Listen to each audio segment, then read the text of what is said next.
Damn. All right, are we in here? Yes, sir. Man, hold on. Let me bring up this page. Let me get on the right page. And come on, YouTube. Bruh, while I wait for this. And if you in Atlanta, it's definitely spring of deception right now. Oh, dog. Damn. Bro, it's freezing outside. Did you just see my I had just put on Instagram, so you might not have saw it. So dog, I set up my computer to do the podcast, and the weather, you know, at the bottom of your computer, it says the weather, like it'd be like 57 cloudy or whatever, right? Yeah. My joint said fire weather. So the hood in me is like, I'm like, oh, it's a good day. Today's a great day. Like, oh, it's lit. Like, oh, fire weather? Absolutely the opposite. It's like a fire emoji, and it says fire weather. And I'm like, oh, we about to have a good day today. Now, I didn't realize they were saying that it's a high chance of a fire right now. And yeah, it's about to go down outside. And I'm like, bro, I've never seen that alert. And they do a terrible job at marketing this, because the Weather Channel sent me an alert too. And it's the fire emoji weather. I don't associate that with I don't associate that with danger. I'm thinking it's lit outside, bro. I'm thinking margaritas. You know what I mean? I don't use those, bro. I use the Amazon Echo that John sent me alerts, and it says a high chance of fire. Like they explain it on that. Yeah. I'm not going off the emojis. Yeah, they sent that joint like it was cool. They sent it like one of them Fashion Nova the Fashion Nova ads. Thanks. All right, we got some people in the building. Real quick. Yo, buddy, what's up? Tracks all day. What up? What up? Yeah. Quintino Power, what up, broski? Didn't you just release something? Did I just see you put something out? I feel like I just saw it on the story. I feel like your man put out a little track today. I feel like I might have saw it on the story. Yo, buddy, what up? Tracks all day. What up, bro? What you been over there cooking? Tracks all day be going crazy, dog. What are you making? No, everything. Tracks all day. Everything. Yes, sir. Take pride in that, bro. If you can be diverse, take pride in that. It's one of the biggest crimes I see in the producer community. I guess we ought to start. We ain't even intro the show, but this stumbles me onto a tangent. One of the biggest crimes I see in the producer community is producers that have the ability to make a lot of different things well, but they choose to chase the most popular thing. Right. Now, I'm not saying there are people that you can technically do a lot of stuff, but you're not good at a lot of different genres. Some people are very good at a lot of different genres. Like, for instance, you're good at trap. You also good at like house and, stuff like that. Some people that are good at they just do one thing with like whatever the most popular thing is. And I'm like, bruh, you have the ability to do everything well. Right. You should probably spread it out a little bit. I mean, I think it depends on who your favorite producer is. Because all my favorite producers made pop music. So that's why I always like pop music, because the Neptunes was making pop songs like Tim, you know what I mean? And to me, those were like the songs that I thought was the most interesting. It's like, I love the rap ones, but those was like where they're taking rap beats and they're making pop songs. It's like, this is so different. So that's what made me fall in love with it. But if your role model is a producer who only really makes one type of beats, then I kind of feel like you're never going to really explore. You know what I mean? No, I'm gonna have to agree with you, because now that I think back, I would say I agree. And the only thing I will add to it is that my favorite producers also made music for a lot of different genres and still had a sound. Think about that. That's being a GOAT in 2 games right there. Bro. You do a lot of different stuff, which means your bags are spread out all over the charts. And like, I don't know, man. I just think it's a lost art, bro. I think it's a lost art. And that was like the thing. I mean, now it's more common, but even like Rockwilder doing that Christina Aguilera record, I remember that was like a huge deal, bro. It was like groundbreaking. Like, you know what I mean? It's just like, yep. Like, and Primo. Yeah, but I felt like that was like when you got to that next level, is like when you're on both sides. And I still feel like that, because even like with Mustard, Mike Will, all of them, I feel like they do a great job of like keeping the streets cool, but then they can do that top 40 record that's going to hit Billboard, and they balance between it, which is a skill, man. I feel like it's difficult to do. It is, bro. It is. It's super difficult. Young Dance Like Butter, what up, bro? Butter, what up, bro? Yeah, man. But by the way, this is UnQuantized Podcast, the best, Yes, the number one podcast for producers by producers. You don't need to count it. It's all there. We here. We here. Shout out to everybody. Yes, sir. Man, what you been up to this week? Multiple streams of income mean multiple duties and responsibilities. And some weeks you feel that more than others. So it's been one of them weeks where I've been running all over the place. And it's one thing that I'm really trying to tackle this week. And I got pulled away from that for like 2 days. Or but yeah. I mean, hey, some of the stuff you got pulled away for was good. I mean, you had a good little week though. Some of the stuff I know you had a good little run. A lot of momentum going on. Listen, if you have something that you locked into that's very beneficial and very important, only step away from that temporarily for things that are also beneficial and important. Yeah. Don't just step away for the BS. All right, I got these athletic pants. I'm sliding. I'm over here sliding like this in the chair. I'm like, why can't I stay up? Hey fam, you gonna get some of them fish tank joints? Oh, the PetSmart 5s. Facts. I'm gonna get you suckers ones. I'm like, yo, people just be making stuff just to be weird now. It's like, if y'all haven't seen it, these shoes, and it's like you pour water and they look like the bag. I don't know. No, does Walmart still sell fish? That's not a thing anymore, right? Walmart that's not a thing. No, I remember as a kid, and you go in Walmart, they would sell fish, and you can get them in a little bag. That's what those shoes look like. Man, they look like fish bags. Yeah, it look like the PetSmarts. That's what it look like. PetSmart 5s. You know what I mean? The retros. In case you don't know, they are all clear, and you can put water in them. You see your actual foot and the sock just through like a fish bag. It look like you got on your baby mother shower caps. Your two favorite baby mothers. You just took their shower caps and you put one around each foot, and you stepped in the name of love. That's what it looked like. Do not come to no session with them shoes on around my equipment and your 2 gallons of. First of all, them shoes probably heavy as hell. First of all, thinking about it, it's gotta ankle be weights. And around electronics, it's gotta be. No, not around mine. Not about to blow out my speakers. Not around here. Hey Slim, we cannot kick it. Literally. I don't want you stepping on nothing. This subject could be a thumbtack on the floor or something. Right. You're gonna hit up against a rack mount. Little edges on the rack mounts be real sharp. Oh, bro, it's a wrap. Clean up on aisle 5. Yeah, bro. This week has been weird. I had a lot of responsibilities, and my daughter, she was a little sick, so that was like that threw me off a little bit. You gotta make sure that's cool first. So gotta get the little one right, bro. Yeah. So that was it, and then I cooked up a little bit. I was able to sneak away. The 4 a.m, you in headphone making beats, try not to be too loud. You know what I mean? It's like you still want to turn up, but you also don't want to wake up the kids, cook up. But yeah, it was one of them. That'd be hilarious because your headphones be blazing loud, and if anybody walked in the room, all they gonna hear and see is oh yeah, me dancing around the room. You're always mumbling like some refs. Oh yeah, as you making the beat, you're always mumbling refs. You got to. That's how you keep it popping. It's this YouTuber named Kai Cenat. You probably seen him. He looked like Little Uzi, but his thing on YouTube is he only raps one verse, right? Every time he raps, it's just the one verse. He does not change. He will not change it. So every song, he applies that one verse. And I'm like, he is me, because every time I'm on the beat, it's the same verse since I was like 16, bro. It's like, this verse has not changed. But every time I'm making a beat, it's like, I have this verse where it's like, this is my go-to. This is when I know I'm making a good beat. You know what I mean? That's funny. My cousin growing up was like that. He had one verse, and I ain't even gonna lie, I think it was like 4 bars.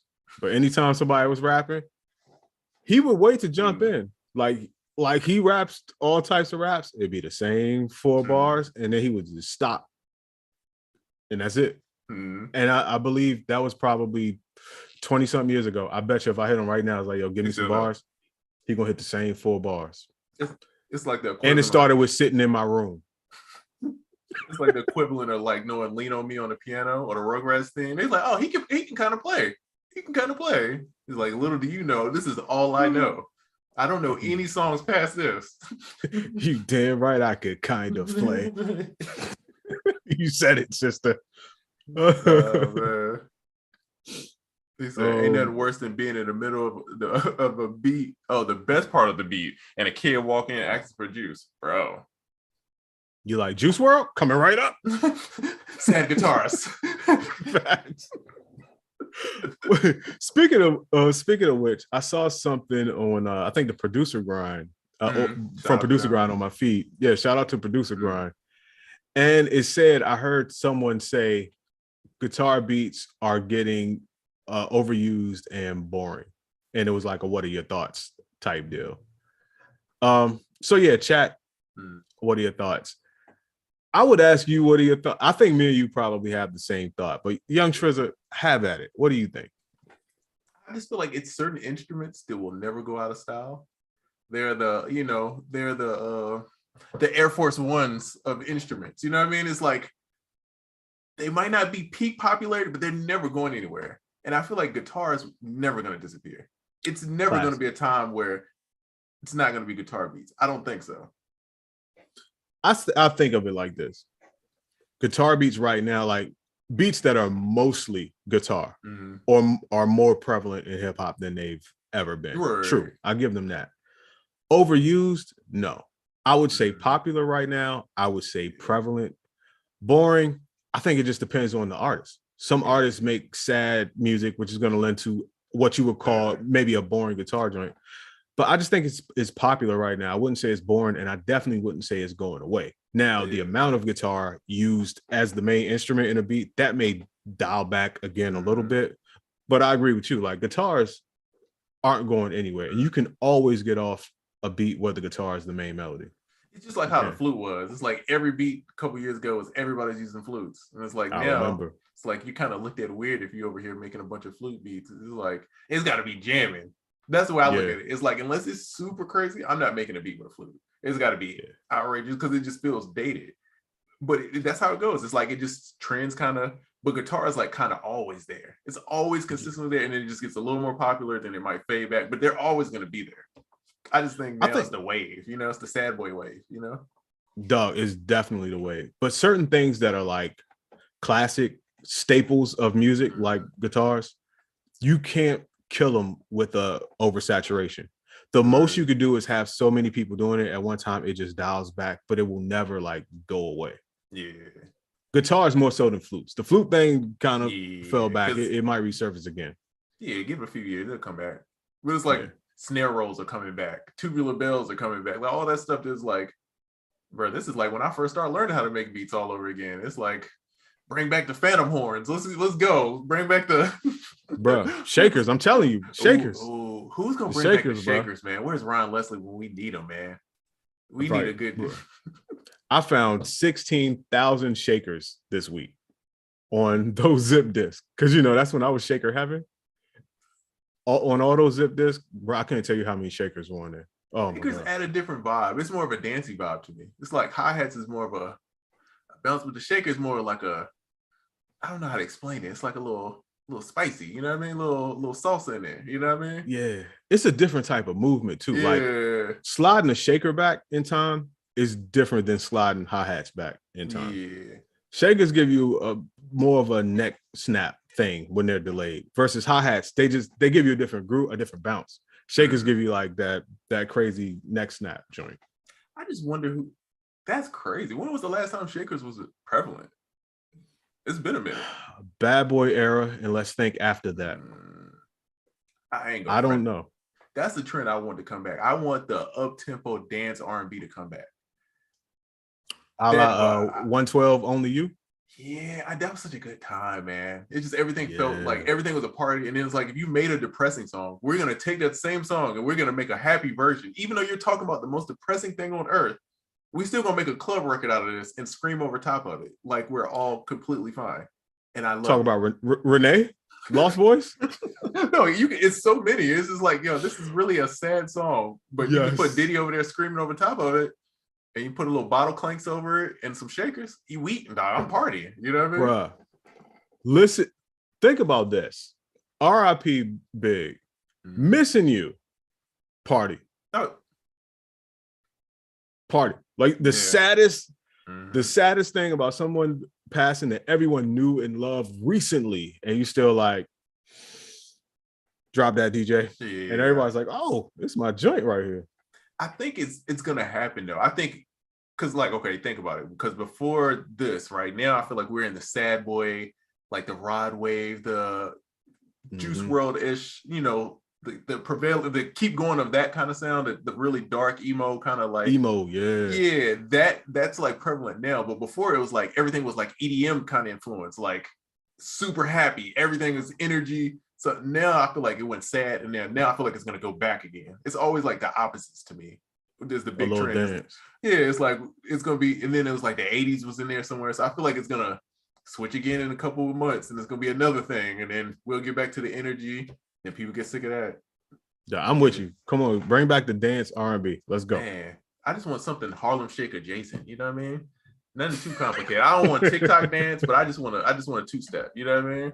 That's all. You know what I mean? I don't want to dance. Shake just adjacent. Just boogie. You know what I mean? Oh man. Speaking of Harlem Shake adjacent, did you hear Mace? We ain't gotta talk about it. Did you hear Mace? Auto-tune Mace? Yes, I heard you produced it, man. We talked about it last week. I heard you. I mean, the bag is a bag. It's a bag. No, I didn't. No, I didn't. There's a few of them joints out there, though. Oh, yeah. I'm like, I don't know who produced that, but I hope they succeed. You know, what's that? Is it muse.io that it's like the new credits where it's like the new thing where you could go to see your credits. Have you ever seen that? It's like an app. I haven't tried it yet. And it's like it collects all of your credits, and you could go in and add all your songs and stuff. And so I'm missing a bunch of stuff on there on mine. So I need to update it. But then some of the stuff they had on there, I'm like, bro, how do y'all not have the good ones? And y'all got these random songs that I don't want nobody to know. Damn, yeah, I'm scared to look. Right, it'd be some. I'm like, bro, don't put this on there. Don't even. How do we take this one off? Who do I write? Fortunately, 80% of my I don't want anybody to know about those career. I was under a different name. Smart. The win, the win, bro. No, I got a few. I'm proud of. Hey, I'm still one of my wildest ones is the one I'm most proud of is the Andy Milonakis record. Who can say for that one? You will forever be undefeated, bro. It's just cool to say. It's just like, yo, I did a beat for Andy Milonakis. Like, I don't have anything close to that at all. Yeah, I got some wild ones, but not Andy Milonakis wild. Sorry. Yeah. Sorry, bro. It's like I don't know who it's relevant to and who finds it cool, but somebody does. You know what I mean? Somebody does. On top. Hey, somewhere you're still getting paid for that. That's true. Let's see. Season says guitars always sound good though. It's sonically pleasing instrument. Facts. Tracks All Day says just like piano. Facts. And even the little trap half step piano, you know, that's gonna go. It's still piano, but I mean, it's gonna go out of style. Yeah, it's just the playing style is gonna change, but piano is never gonna go anywhere. Yeah. Ever. It can't. We gotta bring back the clav, man. We gotta go all the way Neptunes and bring back the clav, man. Wait, we talking about a real clav, or you mean the Neptunes clav? No, we gotta find a cheap one, like the one that sound like one of them keyboards you got from Goodwill. You know what I mean? It's like they light up. Cheese. Yeah, we need to bring them clavs back. But aren't the Neptunes like the epitome of? I know. You can't use it without sounding. But wait, no, but aren't they the epitome of like just great production technique? And by that I mean, we're gonna take sounds that to you are just cheap, unusable sounds, and we're gonna make some of the best and biggest hits of your lifetime to the point where that is the desired sound. Now, whether those sounds were cheap and unusable sounding to them, total different thing about how they thought about it. But I know the first time you heard a Neptunes beat, two things: the beat was jamming, but you were like, man, those are some Casio type of sounds. Two things can be true.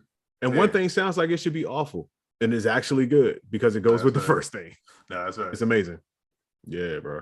That's how you know good mixing. It's like when you can make a preset sound so like, because all of them sounds was presets. And you're like, bro, when you go back and like look at how many of these hits was made off of the same instruments that everybody had, but it just didn't sound the same. Bro, I had them same, bro, I had a Triton.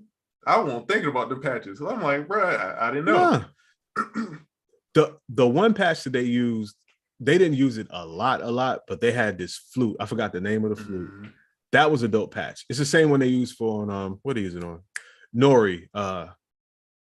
Nothing. Oh yeah. They used that on a couple songs. That was like their most like expensive sounding patch that they used. Yeah, that's crazy. Yeah. Yo, okay, this is a random. Hold on, let me finish this guitar before I ask this random question that's gonna take us down a road. Let's see. Question to the chat. What's the best guitar VST? What's the one I use? It's a Contact. It's always a Contact. Steel. I got one. Steel. Orange Tree. Thank you. That's it. Yes. Yeah. Bruh, Orange Tree makes some of the best Contact instruments ever. No matter what the instrument, they are dope. They super dope. Yeah. No, they go crazy. To me, Contact is the best. And then sometimes, I don't know if anybody else does this. It's this free guitar. It's like DSK, DS something. It's like a guitar. If you put in free guitar, DS something, I want to say it's DSK. I had to look. But it's like a really cheap guitar, and I'll layer it over top of the good sounding guitars, because them cheap ones had the bottom end to it. Yeah. And then I just kind of layer it under and it kind of EQ it together, and it makes a fuller, it gives it a character to it. It's like the top of it has the more realistic, because MIDI hit or miss depending on how you play it, but then that cheap one kind of gives it more of a synth kind of feel to it. Yeah. You know what I mean? And it just makes it sound full. Yeah. It kind of ties back into the Neptunes thing. Like if you take a patch that's kind of cheap and you figure out a way to make it sound full, it now just it sounds good. Go crazy. Yeah. See, I use shakers pretty often. When anyone says I love shakers, hey, shakers is fire, bro. It's crazy though, because drill beats, they definitely be using shakers now. I was like, oh yeah, it's happening. Oh, good. It's happening. Remember when shakers was just OD? I want that back for a second. Like, oh man. I just missed the Ryan Leslie, like, let me order a shaker off Guitar Center. He was like the first one, like Uber Eats and Postmaten. Like, like with instruments though. Yeah, he was wild, yo. He was using the TaskRabbit before TaskRabbit. How many people just looked at that video and there was like certain parts of that whole transaction that you like, I didn't even know you could do that. Oh yeah. Whether it's ordering the instrument or having someone deliver the instrument. Oh, that was a flex, bro. I was like, wait, you could do that? Not for nothing. The speed of it. It's not like it cut to the next day and the instrument came. My man still had on the same clothes. He looked like he hadn't eaten a meal yet. It was fast. He had just finished watching Maury. He's like, yeah, all right, it's here. It's time to turn up. Yo, there you go. Man, yo, shout out to Ryan Leslie. One of the first ones to do it ever. And that's for life. That's like, I was in them internet trenches, bro. What you know for I was part of the group. I paid for the little membership. Him and Darkchild had little membership sites where you could get drums and stuff. Oh, bro. Yeah. Bro, Cutting edge, bro. Bro, early in the game.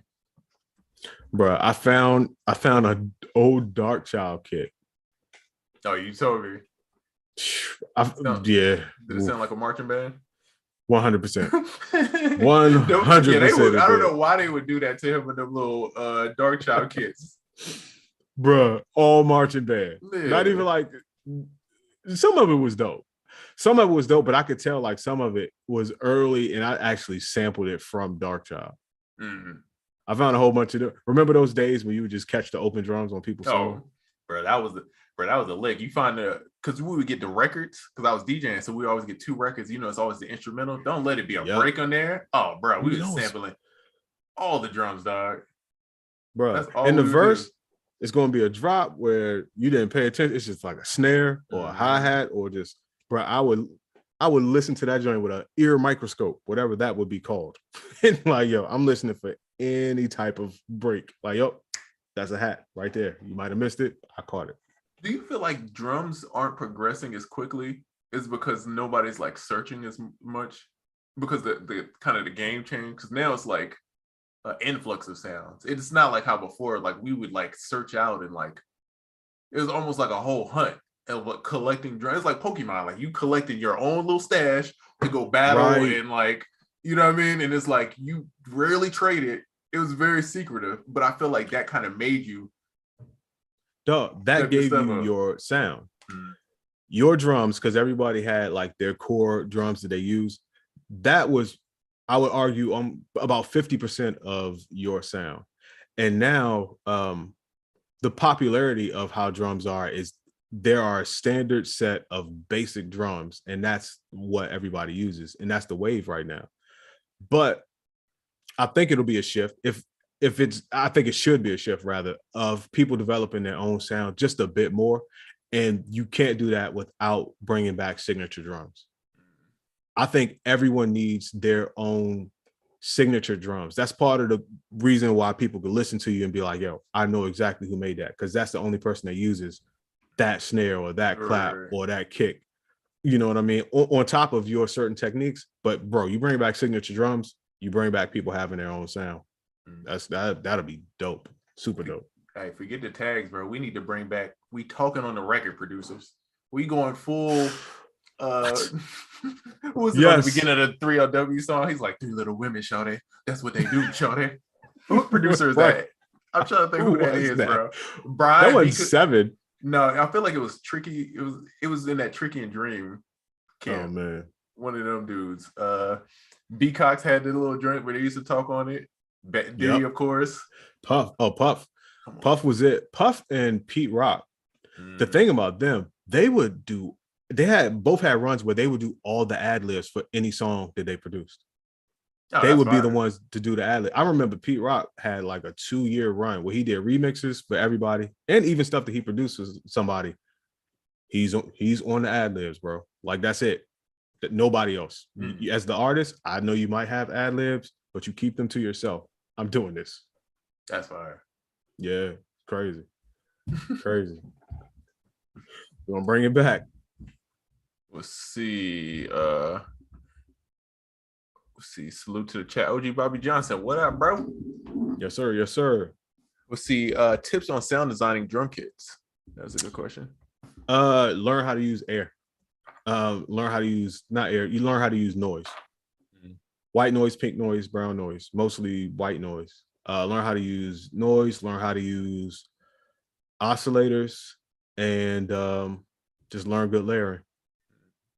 Most importantly, don't steal. That'd be my thing. Like, don't do that, because it goes back to what we were saying. Signature drums is kind of what gives people their style, and nobody wants to buy or even search for and download a million drums that you feel like you already have. That's not helping the culture. That's not helping you. That's not helping anybody. And now you sound like just everybody else. Yeah. So I just think that there should be more drum like packs or things that come with drums to where the drums just are a bit more eclectic and a bit more diverse, and then have people pick like their favorite 2, 3 or whatever from each of those packs, and then develop their own signature sound. I thought everybody does that, but I guess not. Like even now, bro, if I get new packs now, I'm just going through and I'm like, oh, I like this 2 sounds, and I combine that. I make one little pack, and then I retire that pack after a certain amount of time. It's like, all right, I've used this kit for too long now, so let me start developing another one, and I'll just keep doing that over and over. So it's like I'm making myself kind of change a little bit. You know what I mean? I don't get too comfortable with the same ones, but if I need a go-to drum, then I know where to find it, because it's in that solid ass folder that I've curated. You know what I mean? True. I feel like though that process, if it could be the exact same process, but it would be more noticeable or exponential if there was more diversity in the drums that people made. Because even if you got like 6 different kits and you did that with each kit every couple months, the drums sound so similar to each other. The change sometimes is negligible. Right.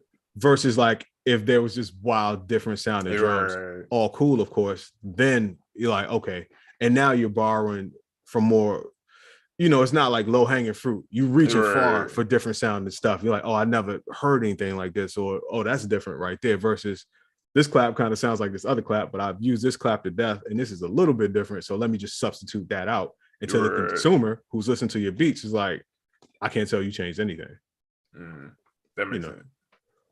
Have you seen this thing where basically someone said they wrote a song for Lotto on this new album, and then they weren't credited, and there's like she's arguing with the people, and I'm just like, bro, why do people still care, bro? Like, people write songs, dog. It's like a thing, man. Like, I don't know if that person wrote the song or not, but like, so she's arguing with the fans because they're like, you didn't write this. Well, somebody claiming that they were part of the song and didn't get credited for it, and she's saying that no, I wrote the song, and it's like, I mean it, and people are saying like, oh, I'm looking at her different if she didn't write it. And I'm just like, no, you're not. You're still gonna listen to the same song. Like, nobody cares, bro. I thought this whole thing was exposed and the fire put out and everyone understood during the whole Quentin Miller debacle. Yeah, because that's the whole thing. I can understand them people being like, what? Like the average person. Of course, everybody here knows what it is, but the average person was like, what? Artists don't write their own songs. And then once it was explained that they're writers, I don't expect this to come back up 7-8 years later. Like, what? She didn't write her own song? Shoot. Hey, I encourage producers. Hey, if you got a hook idea, I ain't saying you got to be a writer, but throw that hook on there. You know what I mean? Hey, listen, 2 versions. Hey, I didn't sold a couple ideas, and I wouldn't. If you ask me, can I rap? No. If you ask me, can I sing? Hell no. Hey, but I didn't sold some ideas. You know what I mean? That don't mean you can't pin something. Hey, auto tune. You know what I mean? We here. You know what I mean? There you go. And like I said, not for nothing, you could usually it's no harm in sending 2 versions of something. Yeah. Because a lot of times people just be like, "Ooh, I like it," or it's like, "Oh, I just like the beat." Yep. Yeah. So there you go. So I'll just do both, so they don't have to hit you like, it's dope, but can you take the hook off? Well, you got a version with the hook already gone. I swear that's the reason why Pharrell could sell some of his beats, because I feel like Pharrell makes beats. It's a song by this girl named Latrell called Infatuated. The drum programming is so wild on it. It sounds like it's offbeat. Like the drum programming is wild. It's like, how do you sell that to somebody without the song being there? Like grinding. How do you pitch that to somebody? Like, you got to tell them where to start, because that beat is so wild. You have to have some kind of idea there. And I feel like that's how he's able to do it, because he's a great writer. He come up with the idea. So it's like, I'm going to pitch you the hook, everything. If you don't like it, cool, you can do your thing. But I'm going to originally give you, so at least you could picture it. Even if you don't use what he's doing, now you have like an idea of where you could go with it. And then you could flip it a million different ways. But I definitely think that helps with selling music. Hey, that's a pro tip. So you want to get into this chat? Yes, sir. Would an analog hardware synth help with sound design in general, tied to VST synths? 100%. If you could get your hands on something analog, go for it. Does it sound better than VST stuff? It absolutely does. Will the average person be able to tell the difference? Maybe, maybe not. But if you could use the best, use the best. It would definitely help you. And the way analog synths are set up, to use them, it's almost a class in sound design in order to be able to use them anyway. Versus a VST synth, most people are just going to click through the presets and that's going to be it. But the fact that you have physical knobs right there, even if you just want to use presets, you'll find yourself like turning a few knobs and then you'll start to know what they are. And next thing you know, you're like, oh yeah, you just kind of have an understanding of how this whole thing works. Big facts. We'll see. Young Prentice, what up, bro? He says, I tweak snares to blend kick sounds all the time to make unique to me. Facts. Fire. Yep. That's how you do it. Yes, sir. So I am says, that's what I do with y'all drum packs. Been trapping series is the money for the sound I want. Hey, appreciate it, my dog. Appreciate it. Talk to him now. We may have to revisit the Been Trapping series. You know what I mean? Bro, I think we're gonna go out on Been Trapping 56. Oh, it's time. Bro, it's always trap o'clock. Always hour. Trap o'clock. It's trappy hour. Trappy hour. That's a good one. Hey, that's a good run. Hey. No. We did. Hey, come on, man. Come on, man. Everybody, I ain't see that. But if y'all see a bar in Atlanta on trappy hour, I like it. And we got to do karaoke. Trap karaoke. Come on, man. Come on, man. All right. Ooh, where's Shark Tank at, man? When can I be a judge of Shark Tank? When does that happen in my life? I just want to. Right. Mr. Wonderful. I just be Mr. Great. Mr. Decent. That's all. Mr. Aight. Sorry. Mr. He cool. He cool. Let's see. Yeah. Let's see. Found some old 3K and 4K floppies and backup disc. Dang, come on, bro. Jermaine Dupri got everybody out here. He did some 100%. He got me. Somebody asked me they were like, man, they said the same thing, like, oh, that video got everybody doing this. And I was like, yeah, for sure. With me, I do it on the regular, but that video definitely made it front of mind to actually like, oh, while I have all this stuff out again, I'm just gonna tape this because that's, you know, it's kind of what's popping this week. But bro, when I tell you I found some on them joints, I was like, whoa. Listen, melody is forever. A dope sample is forever. The only thing that's gonna change is the drums and the drum programming. That's right. So with that being said, actually, yeah, drums and drum programming more so than not, because I found some dope loops, dope samples, dope melodies, and some dope drums. The beat, the programming on the drums, I was like, that's the only dated part from what's going on here. Yeah. Let's see. What's your take on OG producers and artists transition to more of a teacher course role? You want to go first? I think you want to go first. Yeah, I'll keep it short and sweet. I think it's cool. I think it's cool because it's people that you looked up to for having a lot of knowledge, and also it's just another stream of income, because you got to think, when those people were doing whatever they were doing, it was really just one or two like main streams of income. But I think it's dope that OG producers especially can do a whole bunch of like different things to still get the bag in this day and age. So I'm all for it. Yeah, no, I love it. I feel like it's like the natural progression too, because you think of like an NBA player, it's like you go from your NBA career to either you coaching, you owning a team, or you like announcing. That's what the next career step for a lot of those people are. You know what I mean? And I feel like with production, it's like it's the same thing. It's like, all right, now we got a responsibility to educate the kids that's coming up, because there's certain stuff that they gonna miss. You know what I mean? Yeah. It's stuff that they know that.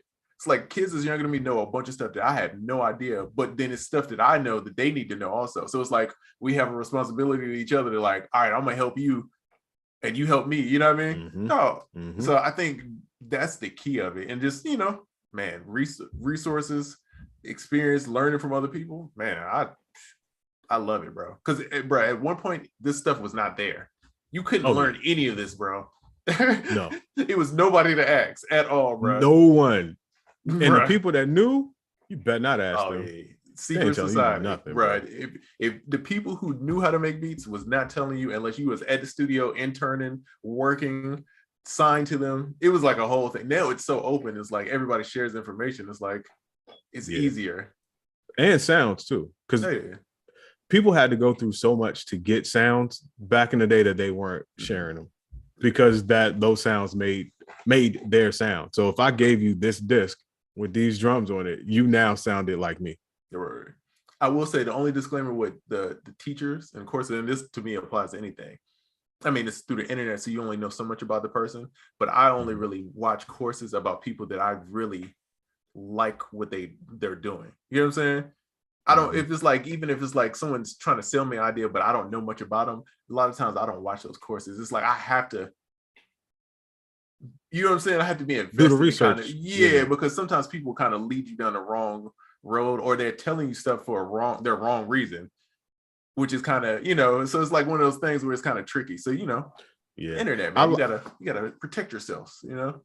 I like my teachers to have a little track record. Even if it's not a track record that I've been following for a while, I'd like to go somewhere to see their general track record with everybody else. And that's kind of like a shortcut. Like, okay, this person's respected.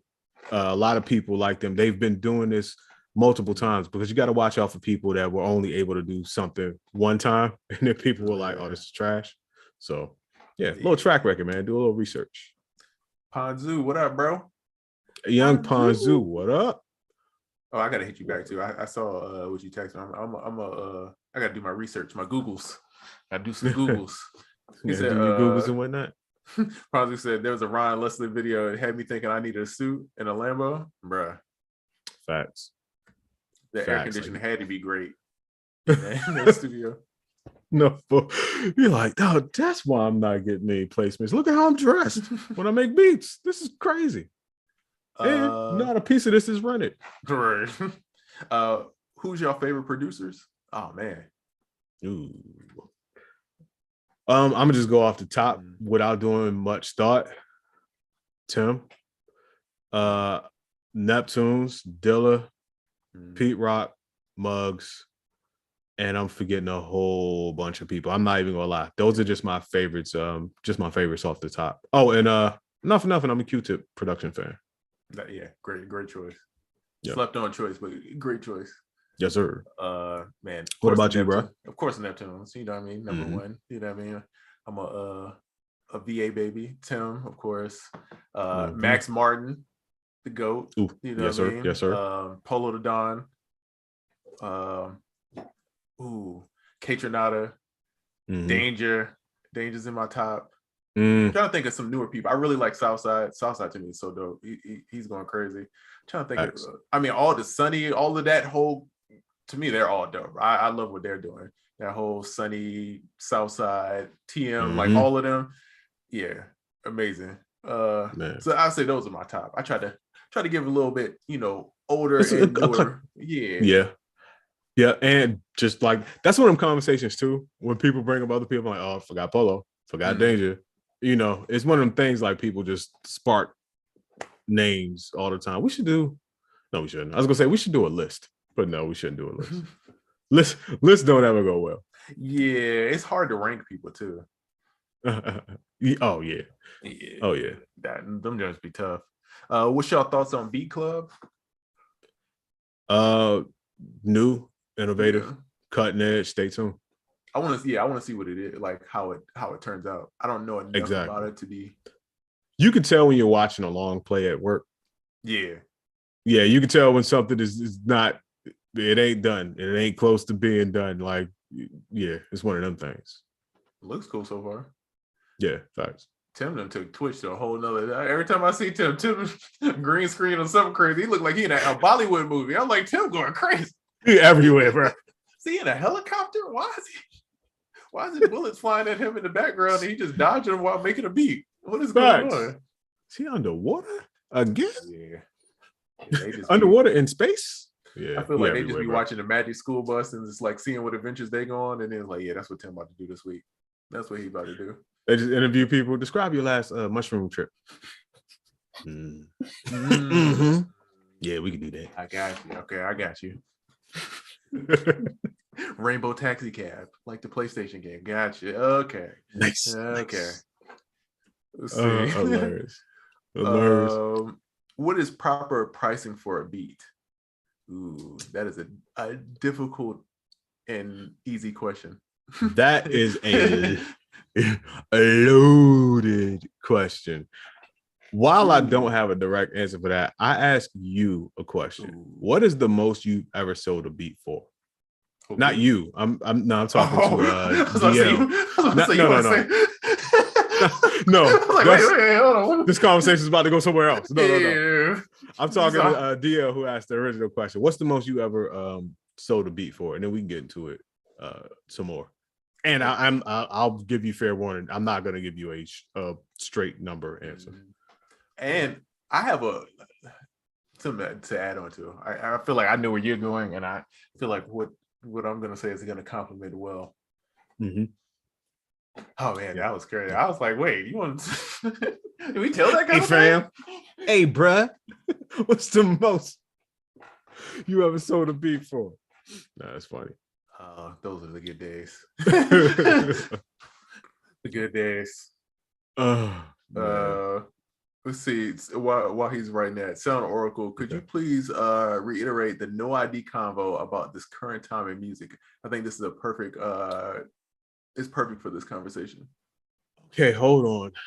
Let me refresh me on some of the finer points or just one point of that conversation. And the problem is a conversation with and those be some dense dense conversations. What I know of him, every time you talk about him, he's a very intelligent dude. So it's like, bruh, it's dense, hours long, and just like every 2 minutes is something very like in the weeds. So your buddy says I have no set price, honestly.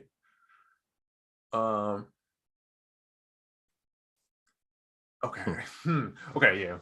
DL asked the original question, so I'm gonna wait and see what he said, and then we'll But pricing, I will say, is tricky. I feel like that's one of those questions that everybody has, and a lot of it is confidence. I feel like it's confidence in knowing what you can and can't do, like knowing who you're dealing with, and like knowing how far you can push it. Also, I think your track record has a lot to do with it. Oh yeah. Your track record is also in direct correlation to your confidence as well. Because you can try to charge whatever and you could justify it to yourself. But if you've done X amount or you've gotten this plus more in the past, you feel more confident charging this price. Sure. Whether it's right or wrong, it's just human nature. You know what I mean? I mean, the way I would look, I mean, he said no comment. That's what DL said. He says no comment. Okay. So this is what I would, I mean, well, no, you go first, Oracle, because I feel like you had a good setup. Go ahead. Actually, I did not, but look. No, okay. Yeah, yeah, listen. Oh, if not, you know. Go ahead. So I would have a minimal that you're cool with, right? I would research. What are people doing that's reasonable, right? Don't lowball, right? Don't lowball yourself, because I feel like that messes producers up more than anything. So, right? As you coming out the gate. So there's a difference between being honest and lowballing, right? It's a difference between, you know what I mean? Like, I'm going to sell this beat for $10 exclusive, and then I'm value it at a reasonable price, right? Because there's other stuff that creates the value around what the beat is. The beat is one aspect of why they're paying you that price. Your name, your social network, like it's all these other resources that total into what equates to that price. You know what I'm saying? So when you think about it that way, you could do stuff to raise that price. You know what I'm saying? Like if you have a bigger email list and you telling people, hey, with this beat, I'm gonna send it out to this people, and with this, it's a different value to it. If you're saying, you know what I'm saying? If you have a social media following of 50,000 people and I'm gonna promote your stuff it's a different value. So you just got to figure out what pieces that you have that add value and what is a fair rate, and then how can you beat that offer, if that makes sense. Duh. Okay, exactly. So I think I've said it on this show. We talked about this a lot on this show. Everything you said, 100%. I would look at the market, and like you said, I would never go for the lowest price. I feel like lowballing yourself is the only thing that makes a yes hurt. Because when you say I'm only charging X amount for this, and people say sure, you're like, do you feel that feeling like, damn, I should have asked for more? Sure. And you know off the rip you had no business charging this low price. So don't make the yes hurt. You know what I mean? So stay somewhere in the middle to higher tier. Just be honest with yourself, but never go for the lowest price. Pay attention to the market, and like Trizza was saying, put more value in it somehow if you can. And also, it's not just about your beats. Try to put more value into yourself. Try to put more value into your brand. You know what I'm saying? The thing that you're buying, it's only dope if the people can get past what's around it or the packaging of it. You know what I mean? So if I see a beat is dope and I think it may be on my higher tier price range of what I'm willing to pay, but then I look at this producer and everybody's loving this producer, and they did this for this person and this for that person, then I could say I got a beat from the person that did this and that. Now the value is up there. Now I'm going to pay that higher price versus that price from somebody who I don't know anything about and nobody else knows anything about. Exactly. And then know who to tax, man. Look, when you're dealing with people, you're not going to be able to get the price that you want. To me, I go in having a minimum that I'm cool with and that I can walk away with. If you can't meet me here, then I'm cool with walking away, right? And then I have an ideal, like a best case scenario, and then I try to work in those ranges, right? But it's like, if it's a company, right, I ain't gonna front. I'm taxing because I know you got the money, bro. It's a difference. If it's a dude down the street and he working and he hustling, it's gonna be different, bro. Like, but if you're trying to build something with them, cut them a break, work with them, actually build something together. You know what I mean? And use that to kind of get to the next steps. But if it's a company, bro, I'm taxing, bro. Again, but you got to do research. You gotta be reasonable with your research and what you taxing them. You can't be like $1 million. You know what I mean? They're gonna be like, oh, bro, I'll go over here. But if you got leverage and you got something they want, I'm taxing, bro. Yeah, I need another 15 on that. I need another. Hey, go ahead. Let's put another 10 on that. You know what I mean? Facts. But bro, make yourself desirable. Make yourself desirable, not just your music. You have to be desirable. That may mean the difference between you getting paid this or you getting paid this. Sure. You know what I mean? It's just a little bit of extra work and extra consistency, but the higher your brand is, the higher your price is. I mean, because if you think about like the difference between like what's a producer who's popping? Like, who's the first new producer that's off the top of your head that's like on a wave? Damn, I was gonna say Justin, but that's a while back. I mean, even Justin, right? What about Bankroll? Okay, Bankroll got it, right? So the difference between Bankroll and anybody else, right, is Bankroll has a reputation, basically got more Yelp reviews than everybody else for his production. That's the way you think of it. Their restaurant is reviewed way more than yours, right? So how do you get people to trust your restaurant if you don't have Yelp reviews? You know what I'm saying? So that's how you got to think about selling. I know that was a weird, like, no, it was actually pretty damn accurate, actually. Yeah, but that's how you got to think of it. It's like, how do I get people to trust me, and how do I build the value, which is a name, social currency, which is a lot in a lot of this stuff now. You know what I mean? Yes, indeed. Yeah. Yes, indeed. So I hope that helps. Prentice. Wait, somebody said $3.50. Somebody said $3. Ponzu, you're hilarious. Hilarious. Ponzu's also got a Supreme MPC and Gucci everything. I'm talking about $3. Right. Okay, Prentice, I know it's okay. Thank you for refreshing me. So wait, are we done with this topic right here? Hold on, let me see before. Let's see. Who would you charge as an experienced engineer for 19, 20 years old, 20 years getting into production after? See, okay. The engineering and the production have nothing to do with each other. Wait, what was the 20 years?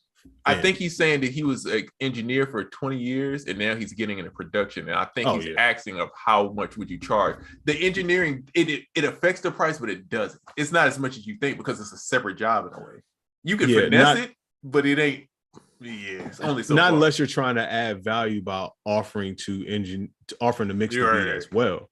Then that's where the 20 years of engineering kind of comes in, and it may even over.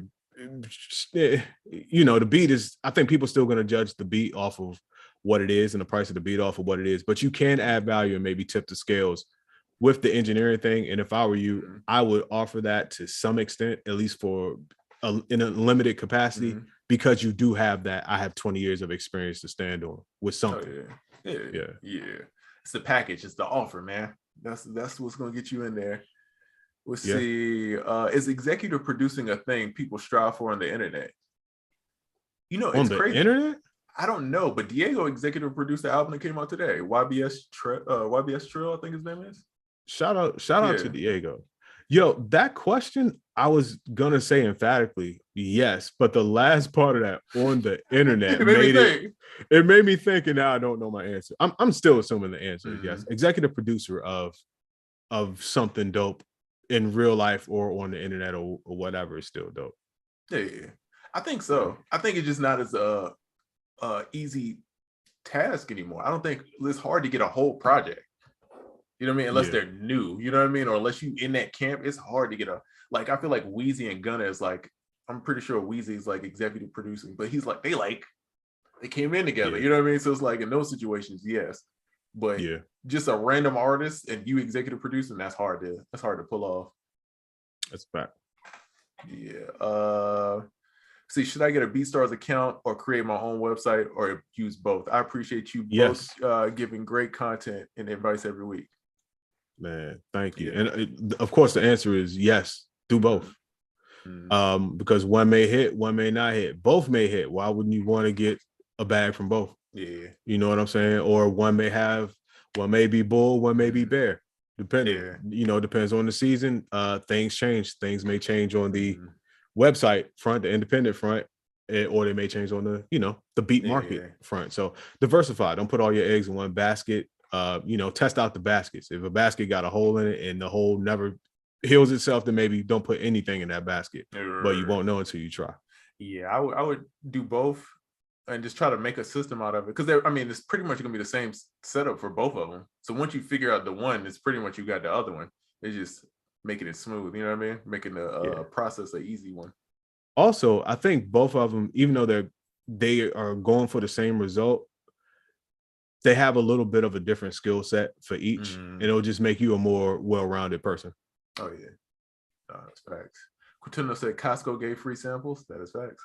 That is a fact. Them old ladies in the bonnets be slanging them little pizza bites. Bruh, almost stabbed me in the face with the toothpick. Fam, all right.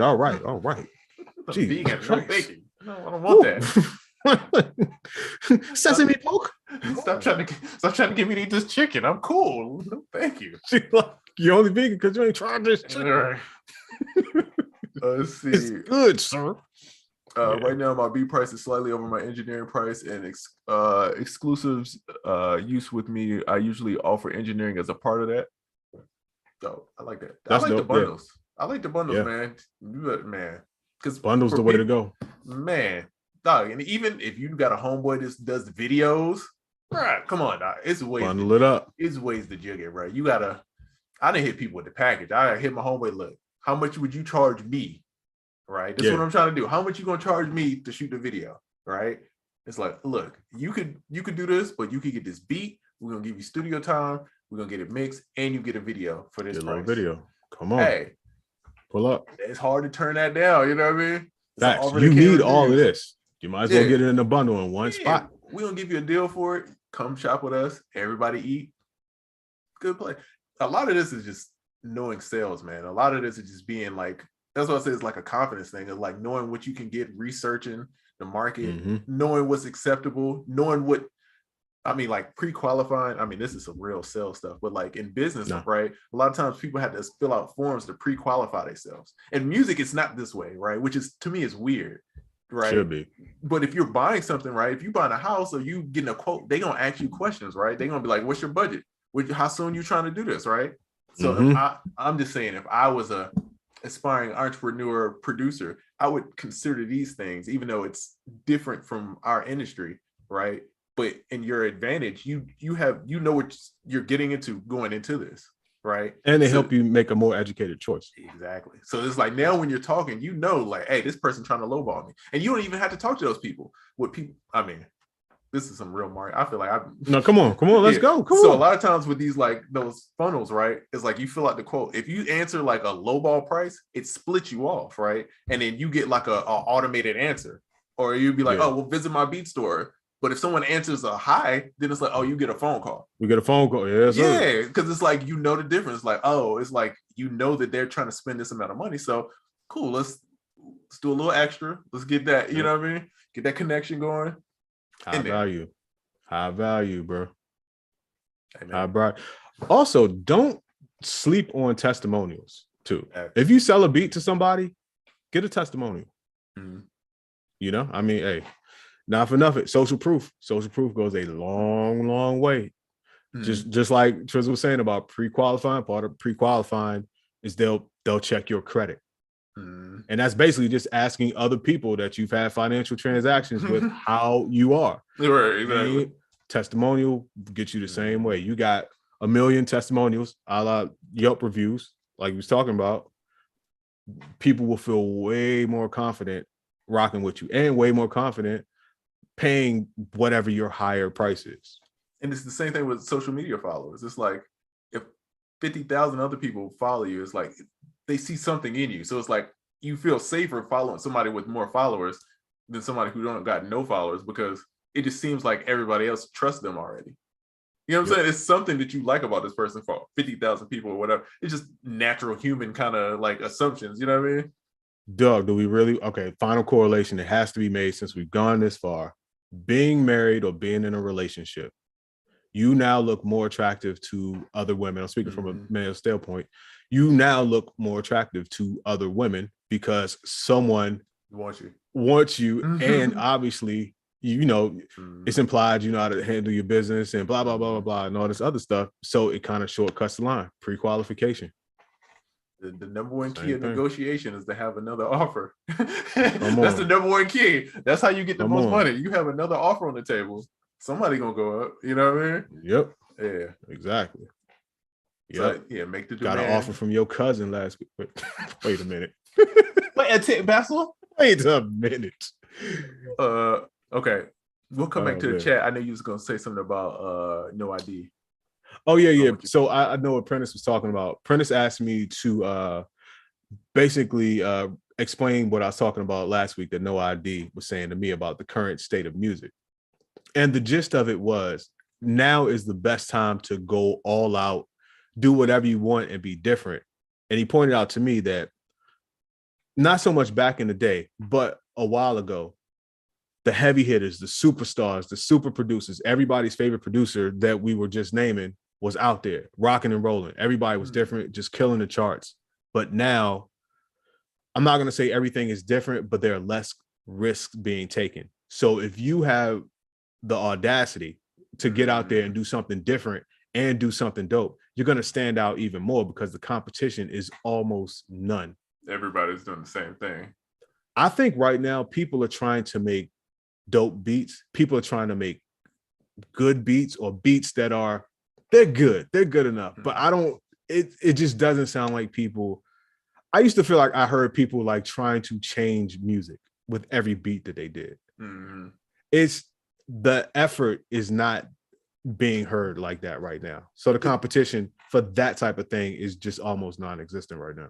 It's like Instagram to TikTok. It's like Instagram was like pretty. We're going to spend a lot of time on this one post. We're going to get it nice. And it's going to look good on the feed. And then TikTok is we're going to do as many numbers as possible. And one of them going to catch. And to me, that's how making beats is now. It's like it went from being, we're going to polish and make this one thing pretty. And it's going to be aesthetically pleasing to now it's like you make as many as possible and you throw them out and you try to get as many ideas done and get them out and hope one of them catch. That's kind of, to me, does that make sense? That does, 100%. Okay. Yeah. 100%. Bro, and I asked this question on the show before. I asked this question on my feed before. It's like, when is the last time you heard a producer make you say, yo, I've never heard anything like that before? And everybody you ask, almost everybody you ask now, they're usually going to name the same people. And it's from a while ago. If they do name someone that's not from a while ago, it's somebody that you might not be familiar with. You maybe not have heard. Whereas, once again, not too long ago, the people that were doing that, everyone knew them. That's why they were the people that everyone knew. But now the reward for being that different, it's just not a whole bunch of incentive to be different. It's more incentive to get the bag. It's more incentive to be as many places as you can. It's more incentive to capitalize on more opportunities. Therefore, it's usually not incentive to take a long time on something, risk something different, because, you know, the more you throwing out, you're taking calculated risk because you want the bag. Versus you taking calculated risk because you want to change something or you want to be known as something else. Like, I just don't think that that's there anymore. And there's nothing wrong with that, because all of those things that you have to do now in terms of being in a whole bunch of different places, taking the opportunity and doing whatever you can or as much as you can to ensure you get the bag, you got to do all of that. But if you could somehow manage to find the courage to throw being different and trying to move the needle in there too, those are the people that not only win, they achieve some sense of longevity because they don't get lost in the sea of sameness. And while the sea of sameness may all be dope beats, you are the what the fuck beat. Like, yo, what, fam, all these are dope, but you'll play that again. Like, what is that? You don't remember track 3, 4, 10, and whatever, but you like, yo, 8, track 12? I don't know who did that. Play track 12 again. You want to be that person to where they remember you out of the whole sea. Yeah, no, that's real. Yeah. Let's see. What do y'all think the difference between beat maker and a producer? Oh, that's easy. I mean, I feel like I don't want to spend a lot of time. I feel like we talk about it all the time, but I don't. We're gonna keep this in a nutshell. I'm gonna tone down the passion on this one. A beat maker is beat making is a technical task. It's a technical term. But as we said on this show last week, also shout out to No Idea again. We had this conversation. I'm not gonna really go into it, but being a beat maker has a negative connotation now in comparison to being a producer. But you got to think, being a beat maker is something that not a lot of people can do it. Take pride in that, but that's technically sitting down, making the beat, manipulating the equipment. Being a producer can also entail that, but it's a lot of different hats. Getting the right people together, getting the right song, the right writers, the sessions, the everything, like the album, the sequencing, all of that type of stuff. And it may not include touching a single piece of equipment. Sure. All of that is production. Like in a movie, you'll have a producer or whatever in the movie, and then you'll have a director. Mm-hmm. They're not the same. Sometimes they're the same person. Sometimes they're not the same person. They're two different jobs. Yeah, I think when people start thinking anything in music is separate jobs, like being a DJ and a producer, even though it's skills that overlap, it's two separate things. Just because you're good at one don't mean you're going to be good at the other. And so you have to apply the same rules of like the 10,000 hours and how hard you got to work to each one. Like, that's like me saying I'm an engineer. It's like, bro, I know some of the skills to be an engineer, but I ain't put in the hours required to be called to call myself an engineer. I've done it a lot, but not enough to be like, I wouldn't feel right standing beside Realistic talking about I'm an engineer. It's like, bro, no, I'm nowhere in that realm. You know what I mean? Because I didn't put the time in. But you know, it's like when people understand that, like songwriting the same way, rapping, all that stuff, you still got to put that separate 10,000 hours in that one thing. And the other skills might help you understand it quicker, but you still can't like shortcut the work to get to that part. Yeah. I think the 10,000 hour part needs to be reiterated again too, because that has a lot to do with it. You can't do something one time or a few times and say that you are that. Sure. I set the trash can on fire once. I managed to put it out, but I'm no firefighter. You understand what I'm saying? Like, it's you just gotta put in those hours to the point to where you're confident you're like, yo, no, I am that. And you could, part of that is ask me anything about this and I can answer it. I could talk that talk. Sure. I could do whatever. Like, you have to really be that, not only that adjacent or done that once, but you gotta like kind of live that for a minute. It's like marketing for us. It's like we could talk production, but I feel like you put me in a room with anybody with business and marketing, I can have a conversation with, you know what I mean, and hold up, because we put in the hours. It's like all we do is research. Those two things. Yeah, those studying, testing. Yeah, bro. Funny enough, when we talk, it's 99% like marketing and business. We never talk about making beats. Like, we'll mention making beats, like, oh yeah, and after that, I'm gonna make some beats. But we never talk about like production techniques or anything. It's all business and all marketing. But I mean, when you realize a lot of this stuff is, the better you are at marketing, the easier the other stuff is. It's like, oh, and you think about all the people that we like, again, the people who are really popping, they're good at marketing. Kanye is great at marketing. Kanye is probably one of the best marketers that we know. You know what I mean? He's amazing at it. If you watch it, I would add one of the best guerrilla marketers ever. Nice. You know what I mean? I mean, anybody you think of, just like even Metro, dog. Think about the branding and how he set himself up. That's really good marketing. So that's why I always encourage people to learn it and at least understand it, because then you could take those principles and open other doors. Facts. You know what I mean? The right. Facts, though.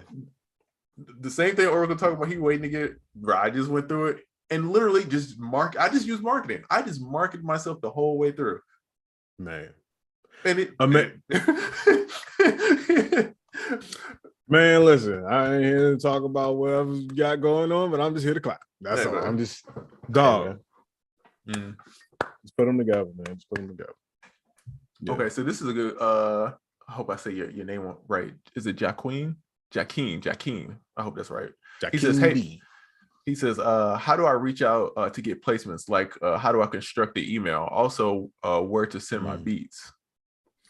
Well, okay. He had me at the first one, then I saw the second part. Yeah. Like, huh? Yeah. But that first part, bro, it's almost worth doing a whole like seminar on that. Yeah.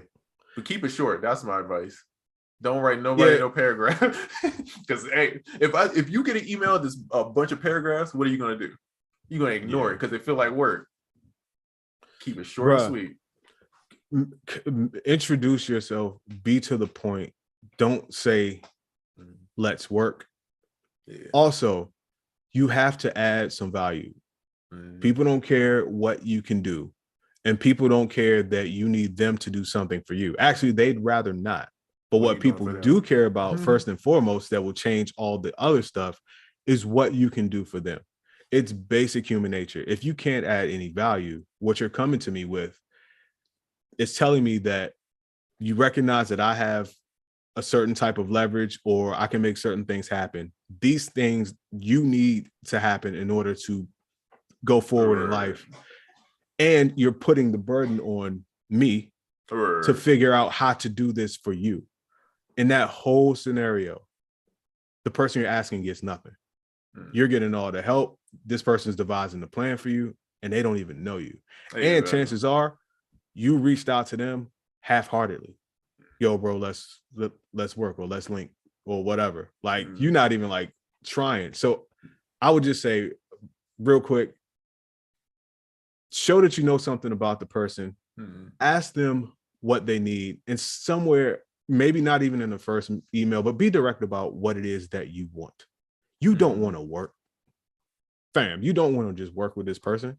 You want to work with this person because you think it's going to turn into some bread, and you need some bread.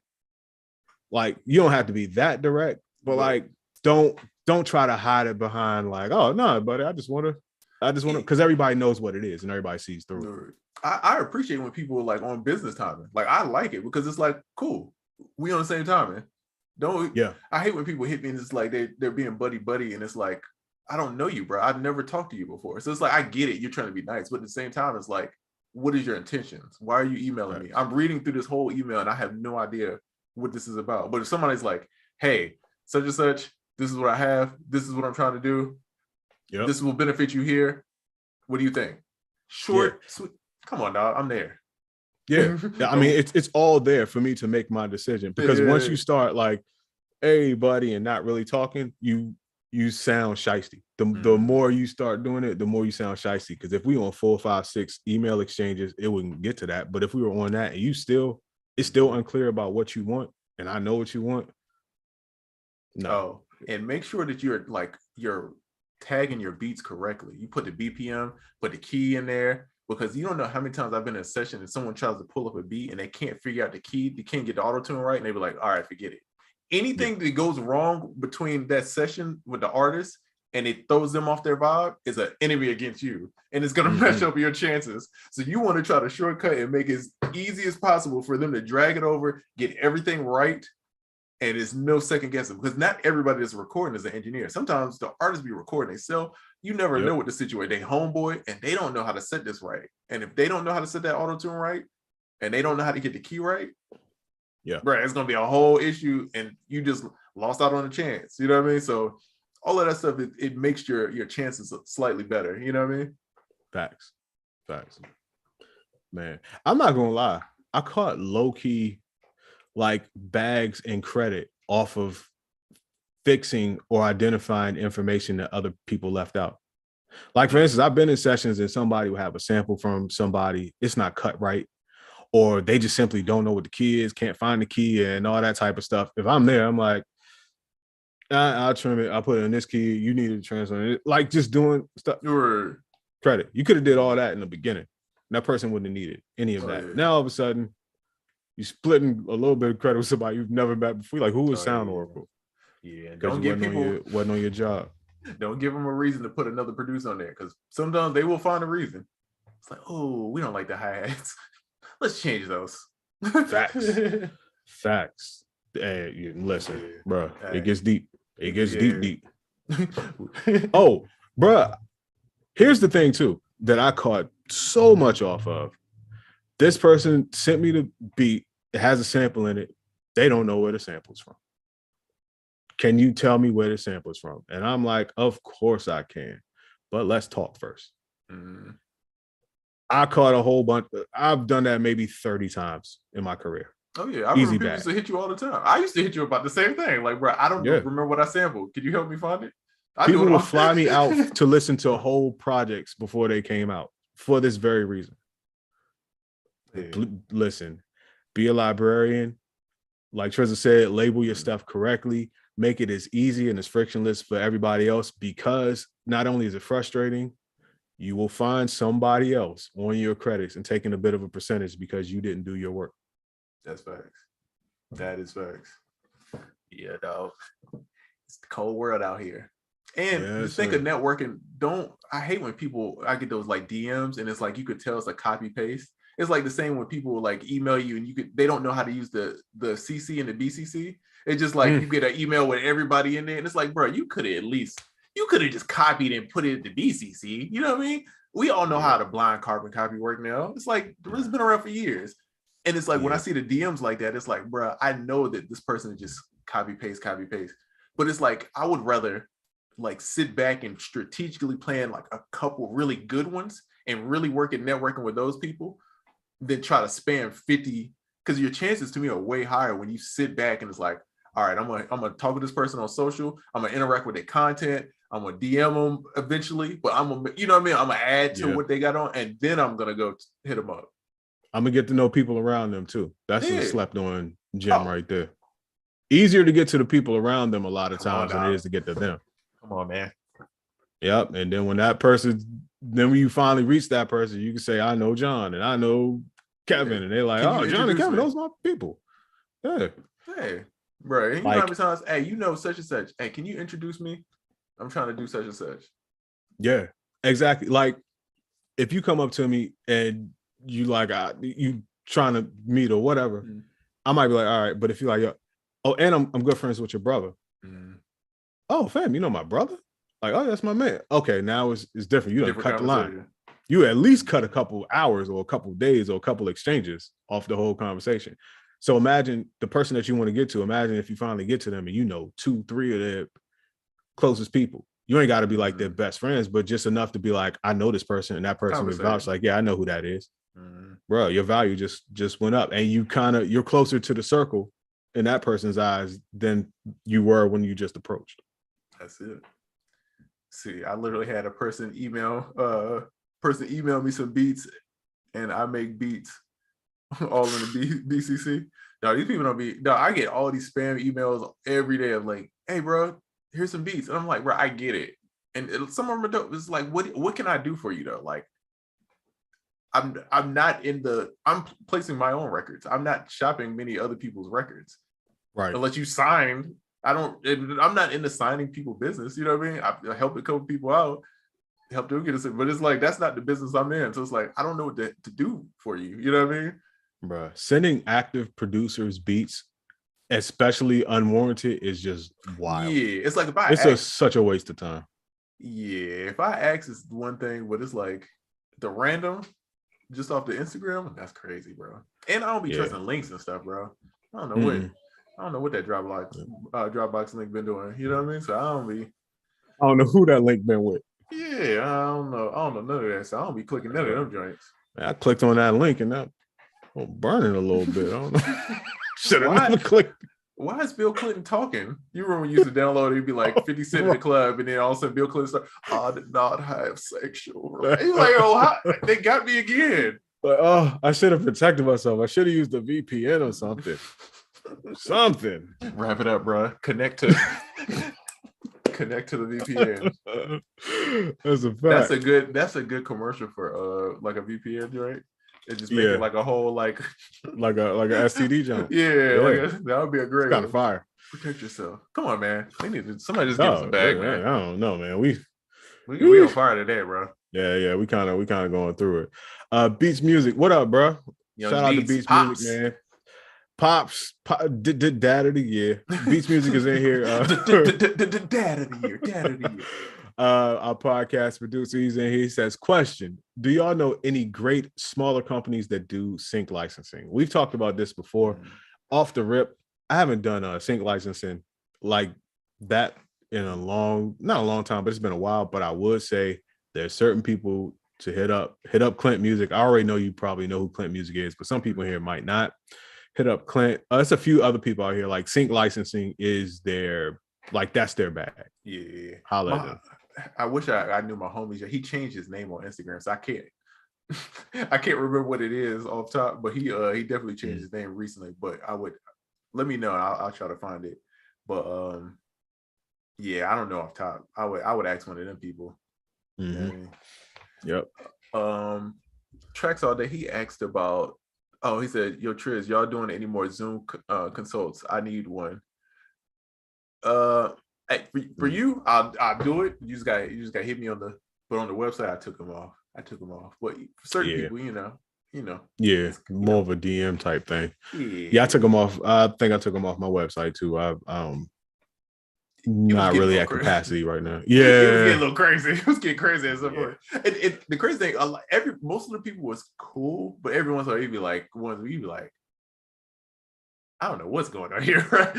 Yeah. I don't know what's going on. They're dope because they're a good way to talk to the community. And outside of whatever the person wants to talk about, I usually talk about other stuff, and I might even ask them some introspective questions. I go through the whole thing, but it's just you look and you're like, fam, I lost 48 hours this week. Yeah. I mean, it was cool business, but it's very time consuming. Yeah, a lot of time because you got to prep for it. You got to prep, and then you want to make sure you engage, and it's a lot to it. But yeah. If you hit me, bro, we'll figure it out. We'll make it happen.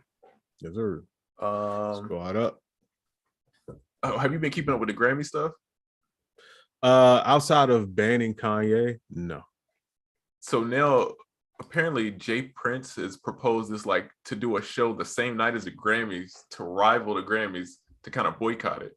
And now all these rappers and stuff are like, all right, like Migos, Kanye, they're gonna pull. So it's interesting. It's like, I get it. I mean, people have been hating on the Grammys forever. So maybe this will make them change certain stuff. But this is like, I don't want to say I don't care because I know it has a lot to do with the music industry and the industry that we're in. But like you said, it's been going on for so long. I'm kind of like, go, don't go. I don't watch them anyway. The only way Grammys count is someone says that they were nominated for a Grammy or they got a Grammy. I'm like, that's great credential. That lets me know where you rank in certain things, but anything leading up to a Grammy, around a Grammy, or the actual award ceremony, don't really care. They need to do something though, because it's like it is a disconnect with the Grammys and like the music industry and like how stuff is going. I definitely feel like it's a disconnect, and I it's one of those things. It's like I hate what it's become, but I don't want to lose that because the Grammy at one point was like a goal for like it still is. Like I ain't gonna front like if I had an opportunity to get a Grammy, I would be right there, bro. I'm right there, bro. You know what I mean? Yeah, the credit is still valuable. I just wish the relationship between whatever's going on with the musicians and the Grammy board would be better because I feel like it's always the same battle of people having these. And I get that it's going to be hard because it's artists and egos and all this stuff, but it's got to be a better balance than what's going on. So it's not every year. It's something crazy going on with the Grammys and people beefing. Cause I love watching the Grammys. You know what I mean? Like I love like seeing my friends win and getting nominated. Like it's fun, bro. To me, this is like watching. This is the Super Bowl for me. It's like and we all been competing all year, and it's like you get to watch people. You know what I mean? Get their awards. So I just hate this becoming this weird thing. You know? I don't like the fact that it's negativity and no solutions or not many solutions. Like this boycott separate party thing, I don't think that that's a solution. It's an action. Sure. And I'm like, are we striving towards a solution or are we striving towards segregation? And I'm not saying one would be better than the other. I'm just saying, let me know. Let's kind of get on the page so I know what's happening because you just hear a lot of the Grammys suck and I hate the Grammys and damn the Grammys. And I'm like, yeah, okay. But what? Are we going to make it better? Are we going to get them to come around or are we going to do our own thing? Like, how's this going to work? And back to the BET it just doesn't seem to be a lot of it. Remember Soul Train Awards? You remember everybody abandoned the BET Awards? It was like a thing. People wouldn't show up. People wouldn't go to it. It's like, we don't do that no more. Yeah. Yeah. I don't know. I can't call it, bro. But every year that this happens, I feel less and less connected every year to it. I used to feel outraged about this. And I'm like, oh yeah, it's about that time of year. It's mad at the Grammys o'clock. So they just released the new Verzuz calendar the other day. I saw. It only had one thing on it when I saw it, though. And then they alluded. So Cypress Hill and Onyx. I'm cool on that one. I'm not even gonna front. I'm cool. I'm going to check it out. Yeah. However, that is going to be a B-side. You have to be a fan. Yeah, just not. I respect it. Just not my vibe. But here's what I predict. I'm going to make a prediction. Both anyone that's tuning into that, you're obviously a fan of both, and you're a fan of a certain type of hip hop. But I feel like it's one of those things where one person's music aged way better than another person's music, So I feel like Cypress is going to take it because Onyx got some jams, but out of big songs, not like big songs matter, I think both of them probably got 5 to 7 big songs that everybody else knows. The rest of the stuff, only true fans are going to know. I think Onyx is going to get up there and try to rap the locks off your doors. And Cypress Hill is going to get up there and they're going to talk about, I want to get high, so high, like this. And the vibe is just going to be so crazy that all the aggressive rapping is just going to pale in comparison to like that Cypress Hill, like stoner, wavy vibe. I think that's more in line with how people feel now. And I just think the aggressive rap is going to take a backseat to that night. Yeah, no, I agree. Yeah, it's going to be a not a song wash, but it's going to be a bit of a vibe unevenness. You ready for the Mary versus BB and CC Winans beef at the Verzuz? Man, I gotta go to the cleaners. Probably got grab your anointing oil. It's going down polish Sunday. My shoes, man. I gotta polish my pocket squares. I gotta find my pocket squares. Yeah. Grab all your Starlight peppermints. It's going down. Free communion wafers before 11. Yeah, bro. I'm gonna miss that one. I'm gonna miss that for the joke. For the simple fact, we going to hell. Let me stop playing like this, man. No, I'm saying. Hey. Welch's grape juice free all night, ladies. There you go. Yes. Okay, but the reason why I brought this up, so they have the first ever label match, which could be interesting. Not mad. I'm not mad. Could be interesting, but I feel like that one has to be the big show. That needs to be a concert. But if one of those labels is not Bad Boy, I'm gonna be so sad. And I'm pretty sure it's not Bad Boy. Yeah, I'm looking at the blur. The font size it ain't matching up with Bad Boy. It looked like a little bit more words than that.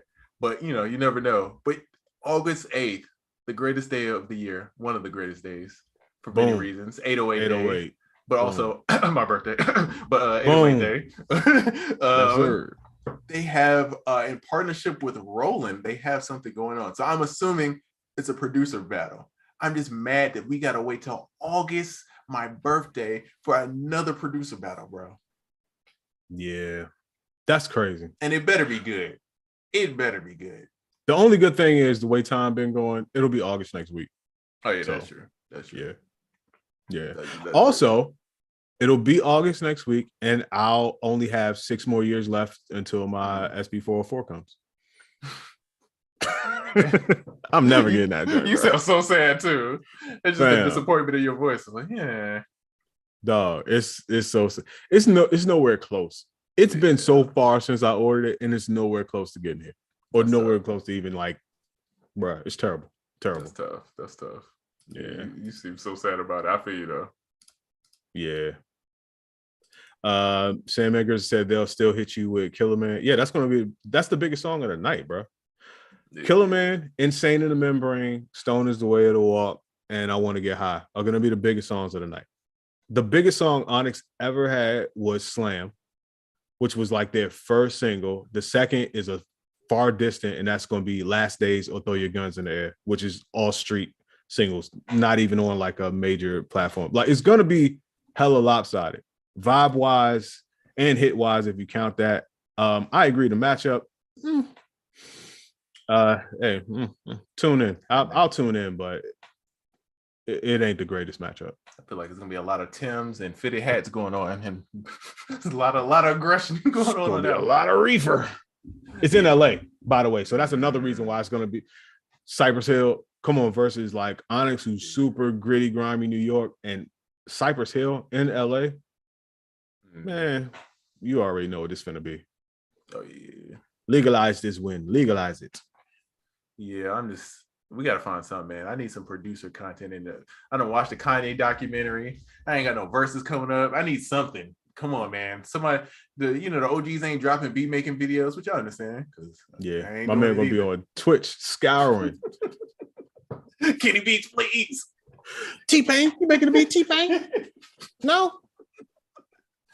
Illmind, what RC20 preset is that? Please, Illmind. Hey, come on, man. What you talking about? Let me in. Tim, can I ride in the back of the car? Whoa, Kenny, come on. Whoa. Whoa. Okay. All right. Tim, I brought my Fair. green screen. Come on. let me join. Look, I brought it. You know what I mean? Tag me in. You trying to jump in people's lives and everything. Trizzy, what you doing, Trizzy? Jay Black. Let me press that pad. Yeah. Hilarious, bro. Hilarious. Yo, yeah. You crazy. All right, man. So I think we might be at the end. Yeah. Yeah. What you got going on this weekend? The one thing that you know that I'm working on. I'm actually gonna make a beat this weekend. I'm gonna make some reels this weekend. And I'm gonna make it a point, go out and do something dope with my wife and do something dope, with the homies this weekend. Yo, real quick, yesterday, me and the homies went to Top Golf for lunch. Amazing. And the group, we got a large group. It's just a small part of the group, but it's always like an eclectic group in terms of age range. So the youngest one yesterday was 26. The oldest one was my man's pops, was 65. Oh, that's a range. So we sitting around, the youngest one's like, what would you tell your 30-year-old self? So we got to give him gems. Then we got to get gems from my man Pops, who was just like a gem machine, bro, like a life gem machine. Then it was money play gems going around.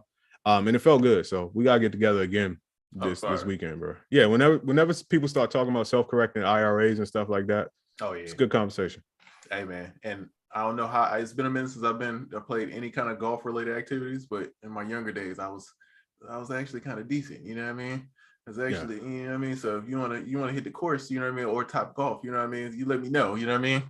Oh, okay. All right. Let me know, you know what I mean? I'm actually going out tonight, man. I'm actually leaving the house. I'm going not like to take the trash out. No, you like going out for real. I'm about to get dressed. I'm gonna go to dinner. I'm gonna go out, you know what I mean? Might catch a little, you know what I mean, party or something. Whoa. You know what I mean? Whoa, you wait till now to start cussing. What's come over you, sir? I mean, a little celebration, you know, just a little, just light, you know, light. You know, hey, you hear it, you hear it, yeah. So I'm actually gonna go out, you know what I mean? Celebrate some wins that I had that I'm not gonna tell nobody. Dog, those be the ones. Yeah, those be the ones. Some people know, not everybody got to know, but damn, he said I'm doing photo booth karaoke this weekend. That's low key sound lit. See, that's what I'm talking about, bro. That low key sound lit, bro. Yeah. Hey, man. I don't know. It might be a little brunchy for me this weekend. Hey, man. So I hope everybody's weekend is filled with great chord progressions. And may your 808s glide with efficiency. May your kicks rattle the speakers. May your snare. And I couldn't think of nothing else but snares. Nah. Be snaring. Hey, you got it, man. May your snares be snaring. Keep your head up. Keep your nose clean. Keep the water out your shoes. Dude. Bong, bong.